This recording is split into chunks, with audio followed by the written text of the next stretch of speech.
Right. I think I know what I'm doing now. Yeah, and whenever someone refers to forever in their music, I always like start to wonder, are they hinting on that same thing I hint on when I talk about forever?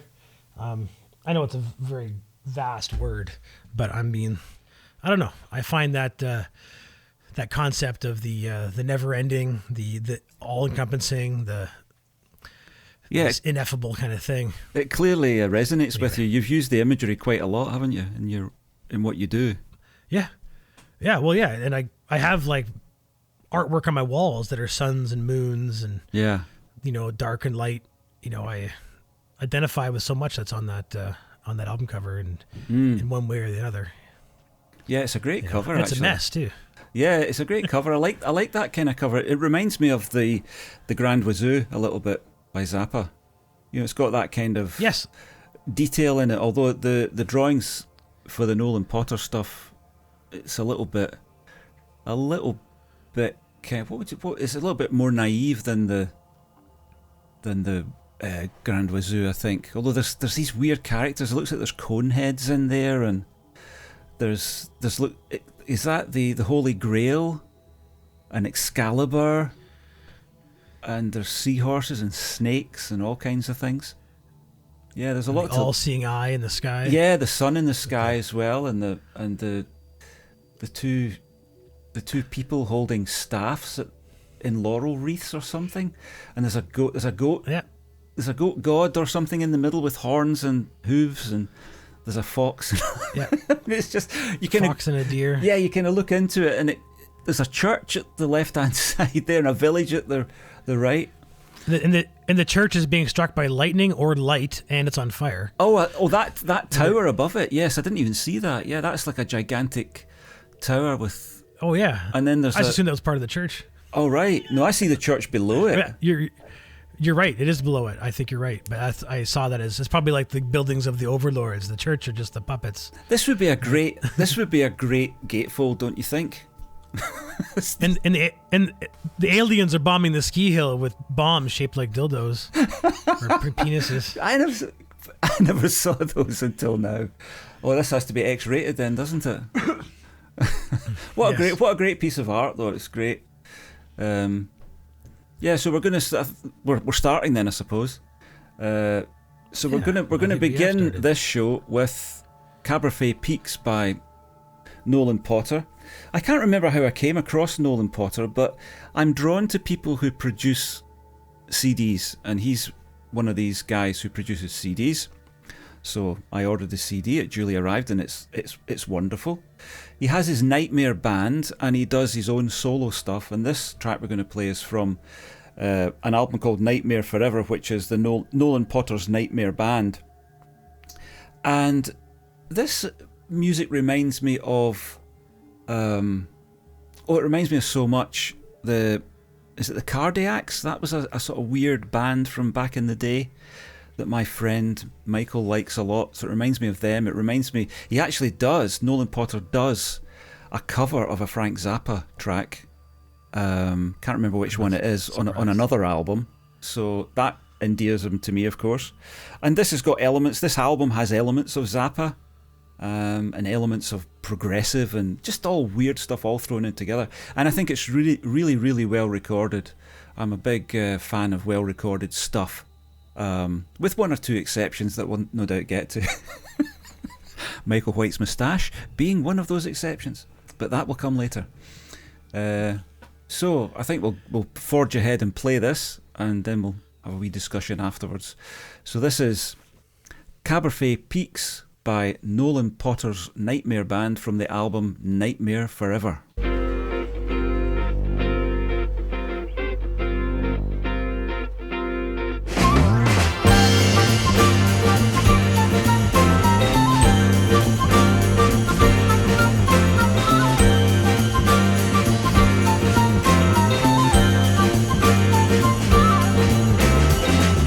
To fly in the blink of an eye, I'll be ready to go.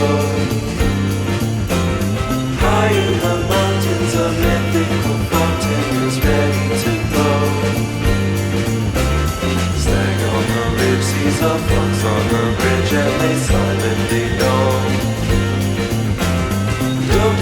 speak never whisper the creek like we did long ago.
Cabernet Peaks. Cabernet Peaks. Well, I do like that song a lot. Right off the hop, probably because of the flute, it screams Jethro Tull right off the hop for me. Wow. And that only lasts for about 10 seconds before it starts to sound a lot like the Petite Wazoo and Grand Wazoo era of Frank, which the album art would suggest a bit of a nod that way too, like we discussed. Yeah. But there's also, I hear like the polyphonic sprees in there a little bit too, and I hear Magma. I hear like the Zehul stuff in there. Magma. Reminds me a lot of Magma. Wow, I hadn't thought of that one. Yeah. And it's so well put together because I don't know if he's a fan of any of these bands. He might not be. I'm not sure his background or not, and I don't know his age, but we're getting to that point in history now where it's easy to rip a band off from 30, 40 years ago you never heard before, right? Because they're just kind of recycling itself a little bit. Yeah, it does come around. But I generally find that if you hear it, there must be, generally speaking, there's some kind of influence. The thing that I was getting as I was listening to it, I think there's 2 drum kits on it.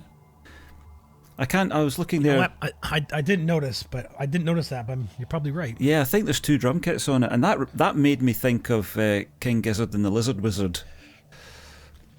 Yeah, who actually only have 1 drummer nowadays. But now they were do, the 2 drummer yes. band for a long time. And I wasn't sure if I was happy about it at first, but after hearing the newest album, I'm quite happy that they've let him kind of take over as drummer. Because he's able to. The one thing I've noticed, not to get away from Cabernet Parks here, or Cabernet Peak, sorry, is that the other drummer was holding him back. I think because they like to do all the syncopated stuff and the back and forth of the hi-hats. Now that he doesn't have to worry about keeping in lock with a drummer that probably had a hard time keeping up with him, he can let loose now. So we're hearing drumming that, to me, speaks of a deeper talent than what I ever heard from the drums. Mm-hmm. And I have a good friend of mine who we have a very similar taste in music in many ways, couldn't stand King Gizzard because of the drumming, because he thought it was lazy and kind of uninspired. And then he realized there was 2 drummers, and he's like, what? It took 2 guys to write that lazy drum part? I have no idea. Like, he just lost faith in them. Yeah, the thing that always confuses me about 2 drummers is, and I don't know the answer to this, so if anybody's listening and they do know the answer, leave a comment. How do you get round the flamming issue with the kick drums? That's the bit that I can't quite get my head around, because I can understand that if you're playing the downbeat on, well, is it the upbeat on the snare, that the snare's a kind of splashy sound anyway, but the kick tends to be quite precise. And I always think if you use 2 drummers, the kicks must be out of sync. You couldn't possibly put them in sync. But Zappa successfully did it. Tortoise successfully did it. This Nolan Potter's doing it here, I think. I mean, it might just be one drummer dubbing, I don't know, but I definitely was hearing a stereo separation there, left and right on the drums. I should have paid closer attention. Well, you I was hear it, you don't. The flute and bass line were... The bass line was great as well. The flute and bass line. Yeah. That rubbery ba-doon. Yeah. I love all that kind of stuff. Yeah, it's a really nicely produced album, and all of his stuff's interesting. It's not all like that by any means. It kind of mixes and matches. I remember I was travelling down from Aberdeen, which is a couple of 100 miles away, and I was listening to that album in the dark on the bus, getting flung about around the corners and things, and not knowing where I was, and that was just soothing me. The complexity of the music just keeping me calm, because I hate travelling. Nice. But great, I can great stuff. We'll definitely play more of his stuff, I think, at some point. I hope so. I'm a big fan of the Nolan Potter from Austin, Texas, which is a good place, I think, for freedom of expression, because there's a lot of great bands I've heard that come out of Texas. Oh yeah, like Mars Volta and the Black Angels. Well, the most famous band of all from Texas is ZZ Top, of course. Oh yeah, those guys. We call them ZZ Top up here. Do you? Yeah, well, I mean, I've heard. I don't know if it's every. I mean, I imagine if you ask the average person, they'd say ZZ Top.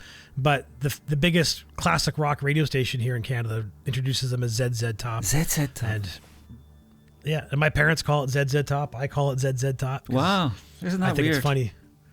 Yeah. We know it's supposed to be ZZ, but it's just we're Canadians. You just make the point. I get it. Is it Z over there too, or is it Z? It'd be Z here. Yeah, they're only ever referred to as ZZ Top. Yeah. No. I mean the actual language. Oh, the language. If you say the letter Z. Z. Is it a Z or is it a Z? Yeah. Okay. X, Y, Z. Yeah. Yeah, I had to think there for a Okay, minute I figured because as for a much. moment I didn't know. I have to recall that information.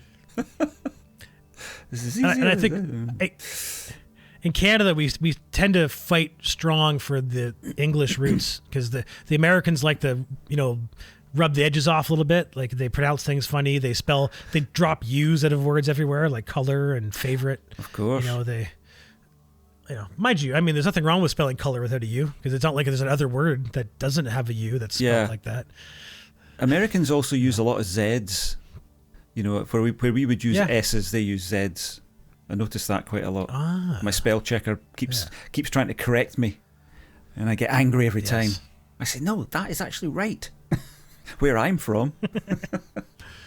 Yeah, that's a big problem here too because if you go to Canada, all your stuff goes French on you. So it's either you have to be U.S. English or you have to be Canadian French. There's no Canadian English typically in the windows that we can select. So maybe I'll pick English next time. UK English. Yeah, probably closer. Yeah, would think so. Probably. Next up, I don't know how to say this, but it's the track by the Flat Earth Society. March des Lames, it looks like to me, but it's obviously French, and I'm not that good at French. Yeah. Marche Yeah, de I think I would- Lames or something. Yeah, I'd probably go closer to that. And I'm not sure if it's French or not. These are an Ipecac band again. These guys, Flat Earth Society. The first time I listened to them was simply because of the name, because anybody that's going to at least willing to discuss flat Earth is someone who has an open mind, who's willing to accept information that's, is going to in your gut feel completely wrong. But it's always entertaining to hear why someone might believe the Earth is flat. I've heard some actually very convincing arguments that made me think about it for hours, going like, really? I guess, No, I got to say, I don't believe the Earth is flat. I do want to say that. I've been there too. Yeah. Right. But, and the album's called Isms, I think, which I think is probably another take on this, the idea of grouping people, and give them labels, which is always bad. You should never, if you find out someone's addicted to heroin, you shouldn't refer to them as a junkie, and you shouldn't refer to someone who, well, there's a lot of bad things you can label people with that are isms that are probably dangerous for their well-being. And I imagine they're probably kind of tipping their hat at all that stuff. Or who knows? Maybe they do believe that this is flat. I really don't know. But I love the fact that they have no boundaries. Like they don't respect musical boundaries at all. Some of the songs aren't even music off this album. They're like painful to listen to. And some are beautifully melodic, and they go anywhere from like a bit of a metal lean to jazz to big band to orchestral to music concrete, I guess you'd call it. I'm not sure where you'd label these guys or nail them down, which is a common thing you're probably going to hear when I introduce music is I don't know where to peg these guys down because I don't like music that's easily pegged down. So yeah, this is Marche de Lames off of Isms by the Flat Earth Society.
Whew.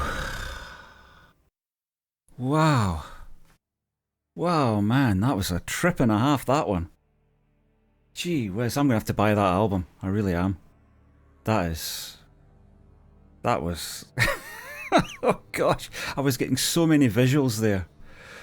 I was just getting so many visuals. I was getting clowns and politicians, you know, and the sort of the idea that the clowns and the politicians are interchangeable. You can't tell the difference, and they're cartwheeling around their parliament or whatever it was. But in terms of musical references, I was getting a lot of British stuff. They're not a British lot, are they? I don't think so. You know, I really don't know. I was getting a lot of there was a saxophonist I don't know if he's still in the go. A guy called Lol Coxhill who had a sort of political band called Welfare State, and he used to do a lot of that kind of saxophone, that kind of wildly kind of almost Beefheart-esque kind of abandonment, but you know, very dexterous and deliberate as well. I was getting Henry Cow, if you've ever heard Henry Cow. They were a British band. Gosh, I don't know enough about them to talk about them really. Gong was coming to mind. Some of them, both those bands for me. Yeah. Yeah. Big time. Yeah. Go ahead. I was going to say Universero as well. I was picking up on them, and now I'm realizing they're from the same country as Universero. They're Belgian. They're Belgian. Oh, well, that does make sense, because the Belgians have got this mad sense of humour. They really have, I think. Yeah, there used to be in this country a daft television show called It's a Knockout. I don't know if you ever had anything like that, and it was Saturday night primetime telly, and it was teams of people having to complete obstacle courses, but the obstacle courses were covered in soapy suds or cream or oil, and there was water that they got dunked in, kind of like gladiators but without the gladiators. And there was an international one called Jeux sans frontières, which means, for those who don't speak French like myself, means games without frontiers. So the idea was it was to bring different nations together in the days before Europe was a sort of combined thing. And there was a famous catchphrase that the very entertaining commentator, a guy called Stuart Hall, used to say. And it was, "And here come the Belgians." And the Belgians always did something silly. You know, they always did something outrageous and silly and stupid. They didn't care about winning, they just cared about the laughs, you know. So I've always remembered the Belgians. So that music, I wrote down here, I was making a few notes and I wrote down funny. I was trying my hardest not to laugh out loud, but that was one of the funniest pieces of music I've heard in a long time. It was outrageous. It was technical. It was the person, whoever it was, singing through the kazoo, but doing opera through a kazoo, and mirroring the saxophone at one point. And then I'm trying to work out, as I always do, I'm trying to work out the instrumentation, and I'm hearing this gigantic percussive room.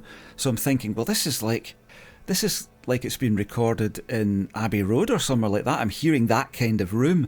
And then at the end we get this pomp as this gigantic thing just emerges from all of this kind of scattered, what would you call it, the wreckage of all these different ideas all just being flung in. Suddenly you get this pomp emerges, and it's really quite breathtaking, and it doesn't sound like that to begin with, but the fact it's in that room should have alerted me to the fact it was going to go somewhere big. You know, like there could be 30 musicians there, or there could be, I don't know, there could be 3 working really, really hard. But it sounds like about 30 musicians all giving it, as we would say in Scotland, gieing it laldy, just piling into it, you know. I loved that. I thought that was great. I thought that was really, really good, really funny, and really, fantastic. I really loved that one. Me too. And you know what? And the Henry Cow reference, I think, nailed it too. I wasn't thinking Henry Cow when I was listening to it as much, because I don't know why. Because when you said it, it's because they had that same seriousness yet absurd, you know, approach, where it sounds to me with Henry Cow similar to like Soft Machine too, where it sounds like they literally think of the most absurd thing they can do and then just do it a couple times to prove they did it intentionally. Yeah. And then they just keep doing that over and over again. It's just, what's the craziest thing we can do next? Okay, let's all do that again 4 times. Then we'll do that. What's the next craziest thing we can do? Yeah, it's almost and like I love it. Nobody will ever believe that we can do this with a serious face, you know? And I'm sure that they do, and if they perform that live, which that sounds like it was a live performance of some kind. It does to me. They I'm sure they would be sitting there with serious faces on, you know, doing that ridiculous music, but wonderful music, absolutely brilliant, absolutely brilliant. God, that was great. I loved that. I'm gonna have to get that album now. Great. I'm sorry. That's all right. No, I love finding stuff like this because, you know, it gets me all. It gets me all going. Oh, I look forward to that arriving in the post, you know, and sticking it in the CD player and getting into it. Yeah, really good.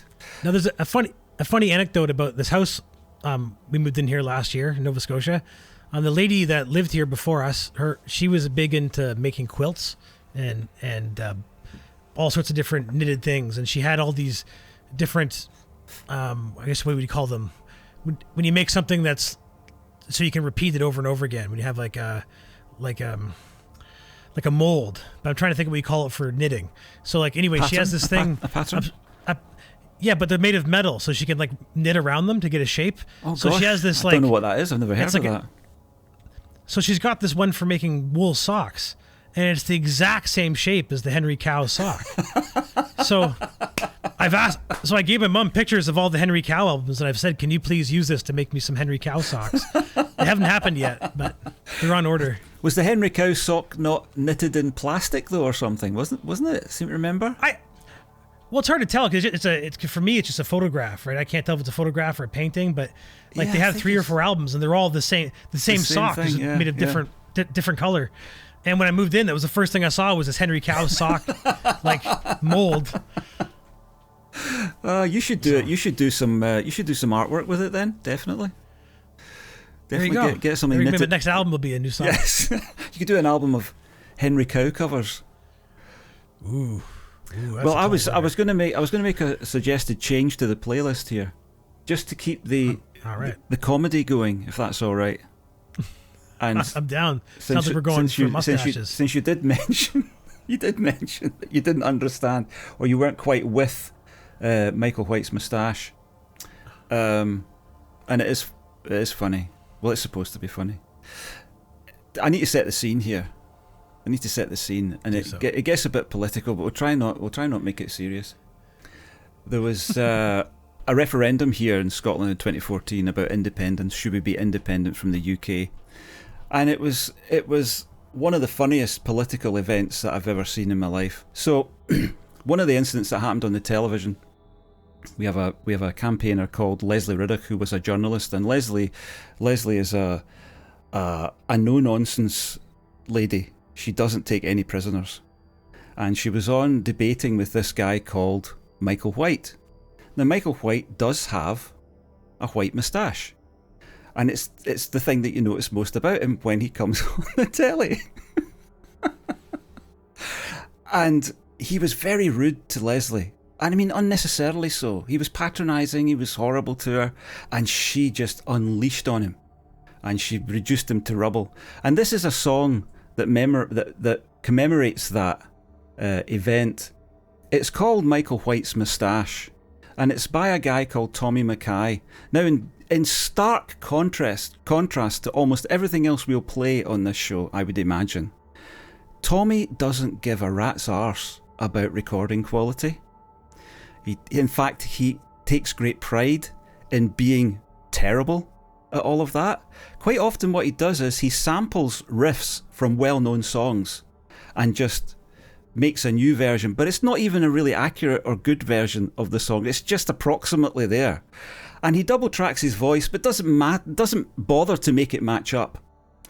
And this is one of his songs. It's probably the one that I like best because to me it's funny as hell, and it commemorates that event in a very amusing way. So this is Michael White's Moustache by Tommy Mackay from the album Bam Glam.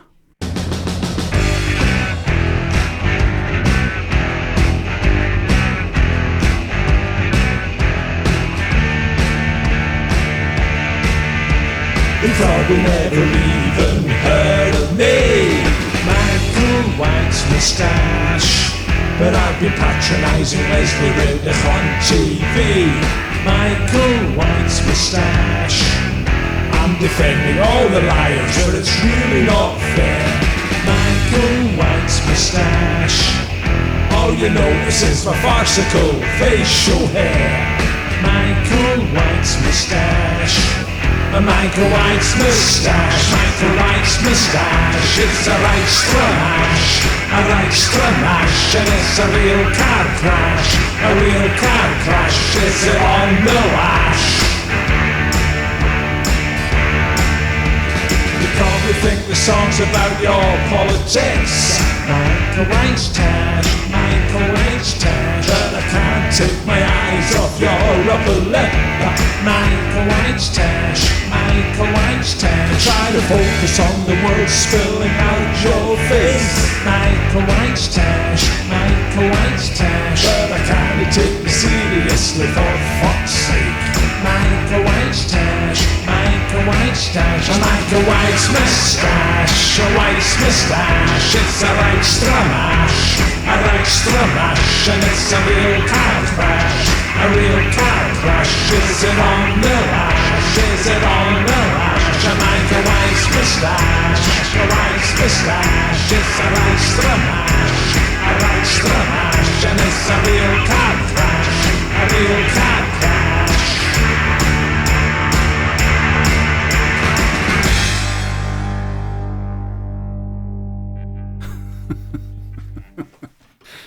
Thank you for indulging me. It was only 2 minutes long, so no great damage done. I promise I won't do it again. Well, I have to be honest. I enjoyed the song immensely more after hearing the story, and instead of having to try and understand what all this about a mustache was about. So I did like it, and to me it instantly reminds me of two bands, which is Primus and The Residents. And it has that kind of, just throwing caution to the wind, because Primus is one of those bands that sonically, they don't sound great a lot of the time. Sometimes they sound amazing, but it's not part of the mystique. It's about the attitude. It's about the, because if that was recorded by George Martin, that song would be terrible. But by Tommy Mackay, you said, is that his pronounce it? Tommy Mackay? Yeah. That sounds great by him. Yeah, I think he sampled the backing from somewhere. It's not. He doesn't do that. That's not in his wheelhouse. He does acoustic guitar and singing is basically what he does. And he plays live. I've never seen him. He lives in Edinburgh, quite near me, so I could see him. But I kind of shy away from going down that road too much. Yeah, it's just a piece of fun. I understand. So all right, so Ty Segall. Thankfully, his wife actually responded to the email and gave us complete permission for his entire catalog, which was wonderful. He's a musician that his name was bouncing around a bit here and there, and I just wasn't grabbing it because you can only focus on so many things at once, And I bought a copy of Era Vulgaris by Queens of the Stone Age on vinyl. It's a really cool vinyl packaging. It's triple disc, 10-inch records. And the artwork is all. You could tell the artwork was made. They made the artwork for the vinyl and then kind of put it into a CD later. So and I like that album is like the least favorite. It's the most hated Queens of Stone Age record, and I love it. I think it's an amazing record. It sounds kind of like Queens of Stone Age and Nine Inch Nails had a baby, and I bought this album when it was fairly new, and it sounded terrible on vinyl, and every side of the record sounded louder and more distorted. And the stickers were too big. So the stickers were for 12-inch records. And there were 10-inch records. So I guess the roundout groove went up on the label. Oh. So if you didn't get up fast enough, the needle would hit the paper. Ooh. And you're dealing with a 6-sided record, right? So there's a lot of paper to deal with. So it was very frustrating. So obviously I returned it. I actually traded it for a Perfect Circle record, 13 step. And then it was a Record Store Day, like maybe 5 years later. And I saw they had Era Vulgaris had been reissued on vinyl in the same packaging. So I thought, how is it possible that they would remaster a record again and make the same mistakes? So I told the guy at the counter, I said, I want to buy this record. I told him about all my fears and everything. And he's like, you're crazy. I've never heard of this before. Like, you must have had a one-off bad record. And I said, I've read other guys had the same complaints. There's forums talking about it. It was like all the records were like this, apparently. Right, so I had some proof that it wasn't just me. There's other guys on the internet in different parts of the world having the same problems. Right, so but I thought the reissue would be fixed. So I bought the reissue, but before I bought it, I explained to the guy at the record store that there's a good chance I'm coming back tomorrow with this record opened, and I want my money back. And he told me, you're not coming back. We don't give money back because that record, there's no way they made those same mistakes again. So sure as shit, I bring it home, listen to it, same stickers, same audio quality.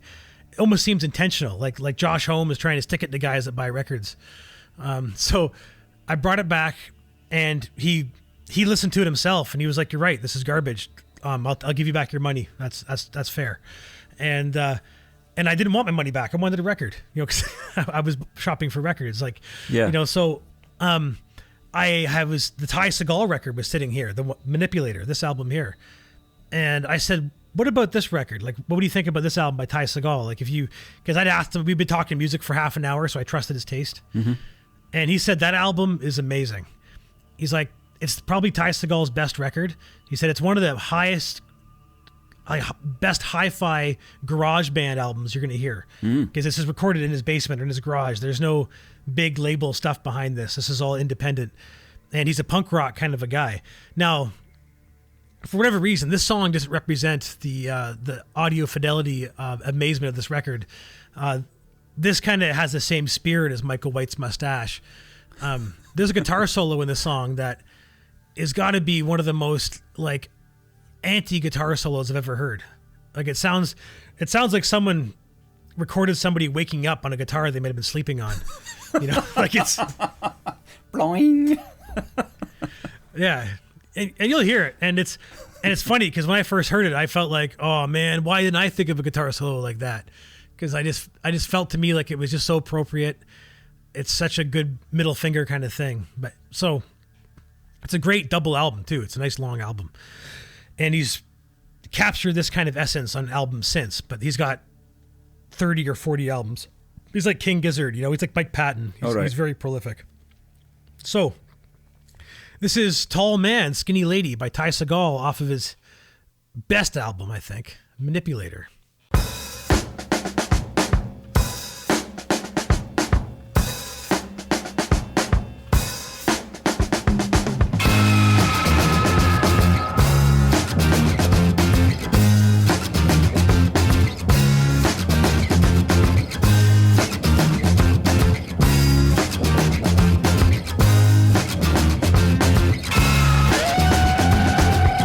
Tall man in the skin that lady.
there's that little guitar at the end that's kind of, and my thought was, what has that got to do with the track? It doesn't sound as though it belongs there at all, but it's just ticking away in the background.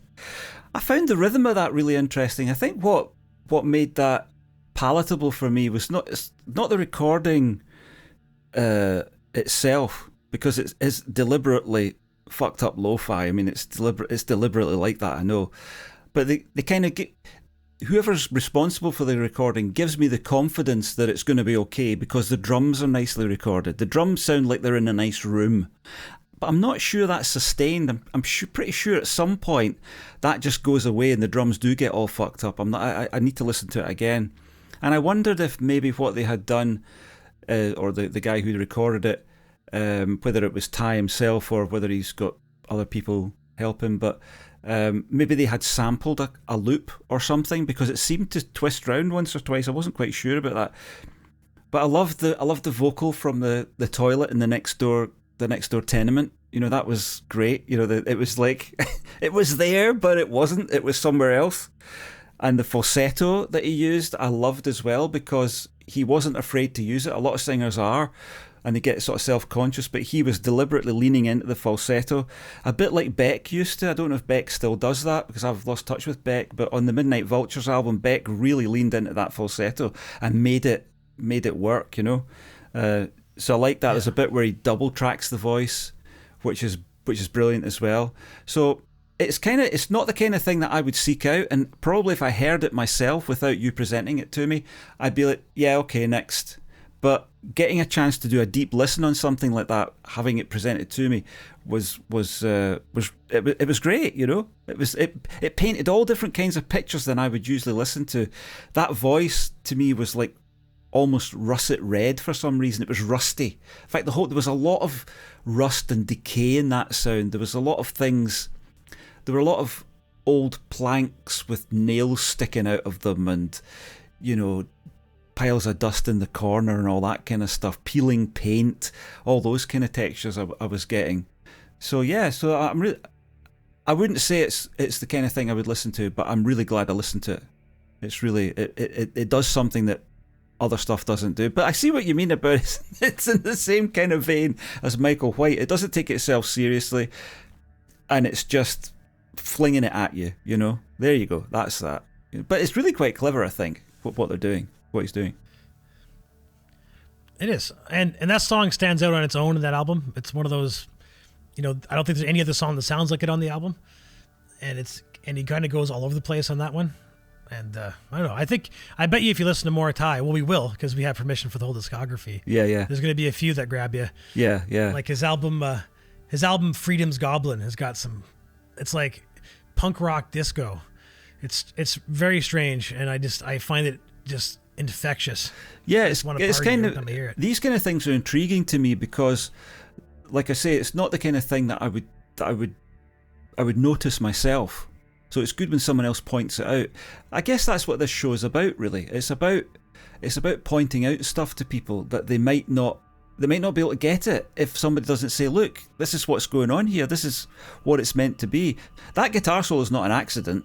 I mean, I don't know how long it took to do, because there's two parts to it. There's the first part, and then there's a second part which is a bit better structured, or better in inverted commas, which again is like, you know, I could just go like this, but I can also play a few notes that work better than that, or more sensibly than that.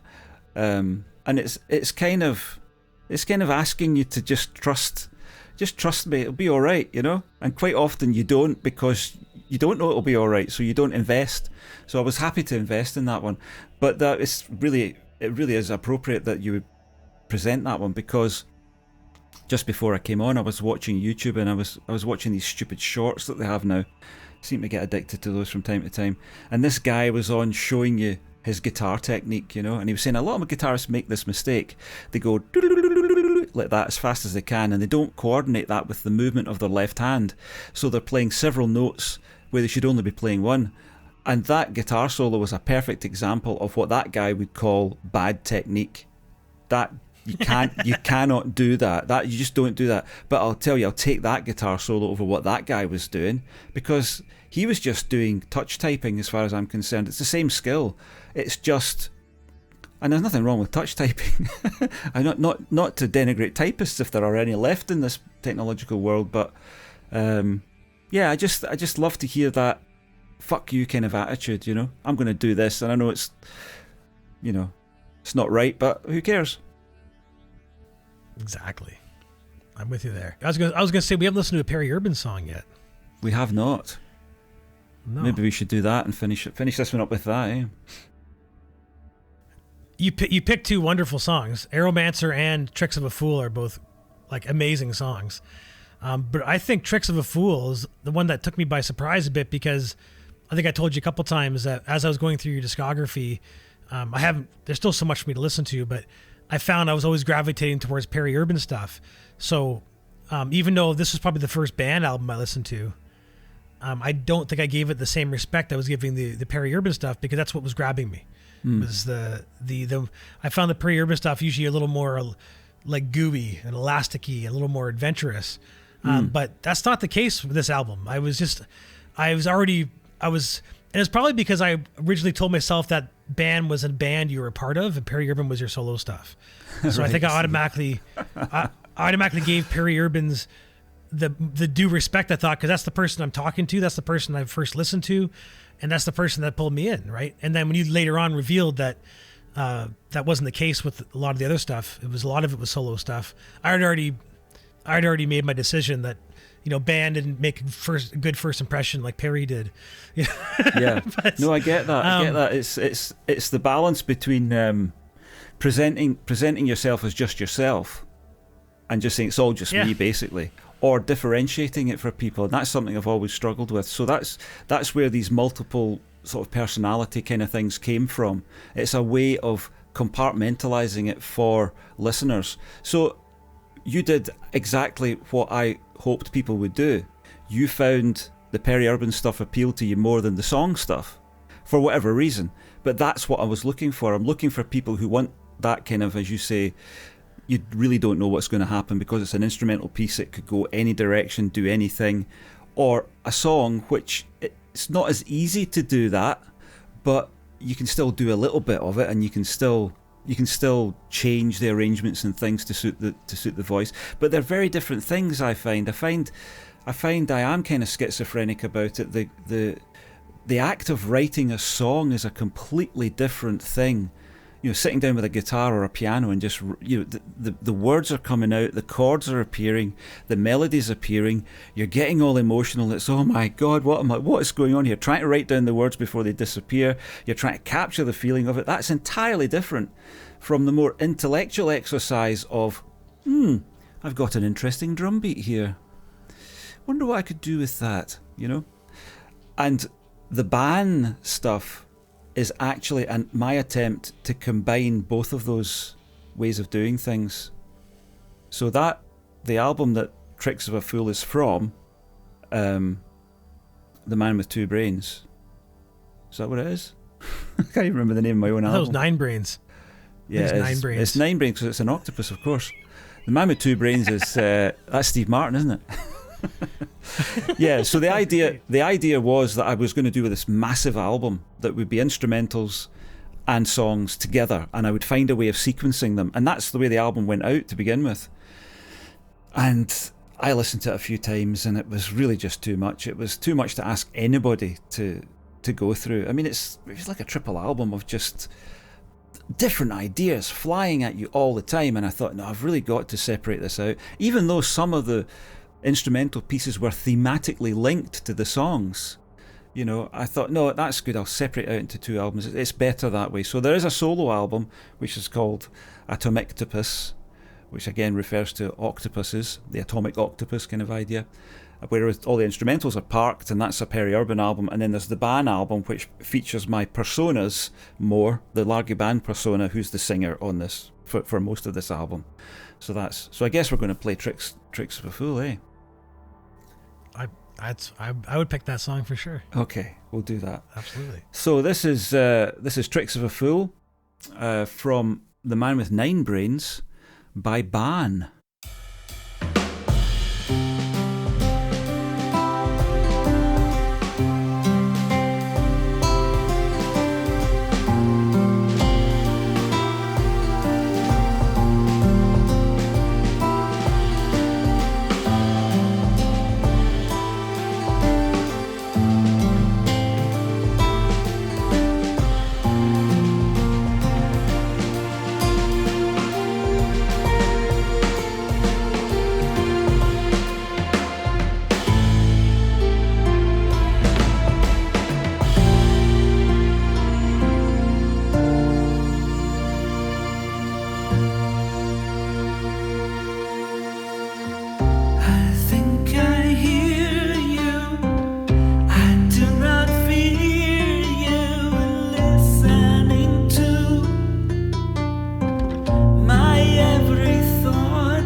tricks of a fool caught skipping school.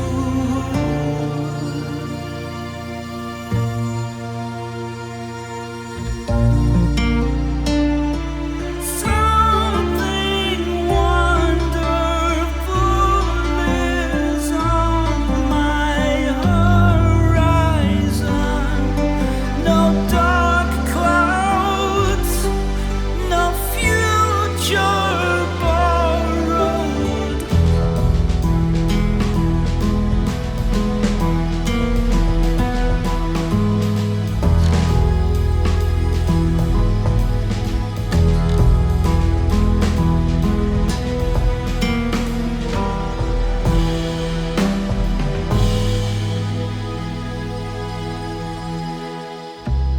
Time travelers, please mark my words.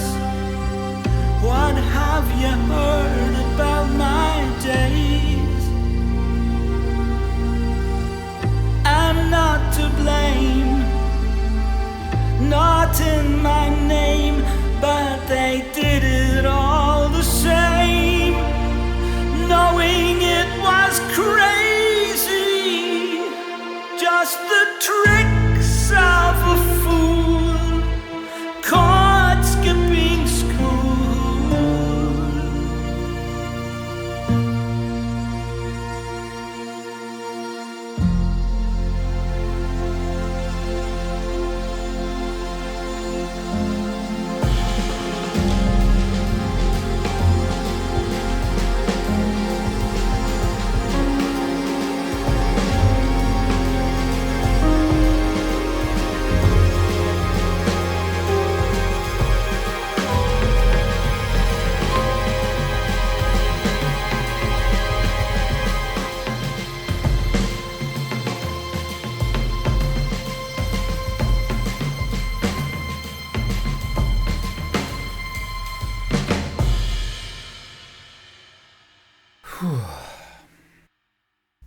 Yeah, I dig that song. The ending part there, like as it builds that tension, reminds me a lot of Scott Walker. Yeah, I'm not yeah. sure if you're No, you Yeah, had you mentioned Scott him before. Yeah, definitely. You mentioned him, and I think I went and listened. Then that was, yeah. nice. Good Yeah, catch. like that. Good catch. Like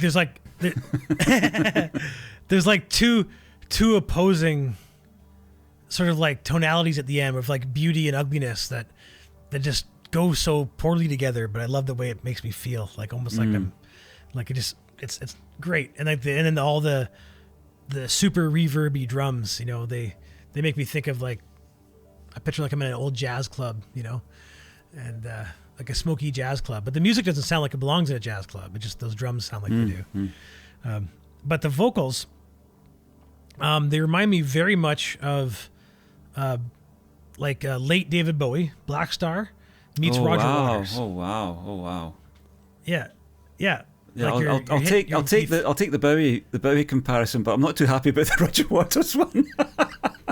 Well, I know that Roger's not considered a great singer, but when I think back to like The Wall and The Final Cut, you know, and even like Amused to Death, he made very good use of like the part of his voice that you might not like the way it sounds, but he's very good at emoting with it. Like I picture someone like in desperation trying their hardest to make their point with like the last struggle of a breath almost, you know? And Bowie had that kind of thing going on in Black Star too, where it was like he was so proud of what he was doing, yet he seemed somehow unable to sort of do what he wanted, but we got what we got. And it's beautiful because it's just, there's so much emotion and delicacy to it that screams confidence, but yet also screams desperation in a very beautiful way. And I hear that in your voice there and in the delivery of the song, you know? So it's a very, and then of course, yeah, go on. No, sorry. Oh, it's to say, and then of course I love the way I can't tell if it's a harp or it's just a nice acoustic guitar. You know, very well separated notes, you know, like nothing's being strummed very often. It's just plucking and arpeggiated, you know, and sometimes when I play like that, I don't pay as much attention. It's a lot of muscle memory. I don't pay as much attention to what I'm doing. I care about the chord structures, but you're doing what I kind of wish I took the time to do sometimes, which is work within the chord structure and like make sure those individual notes are very important rather than overdo it, you know. Well, it might spoil the illusion for you, but that's a plugin. I was gonna say, I didn't want to say because I didn't want to like. Yeah.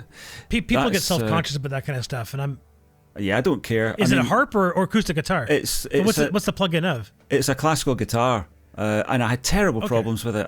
That whole track has given me production nightmares. Really has, because it's so different really, from. Yeah, it really pushed the boat out in a lot of ways.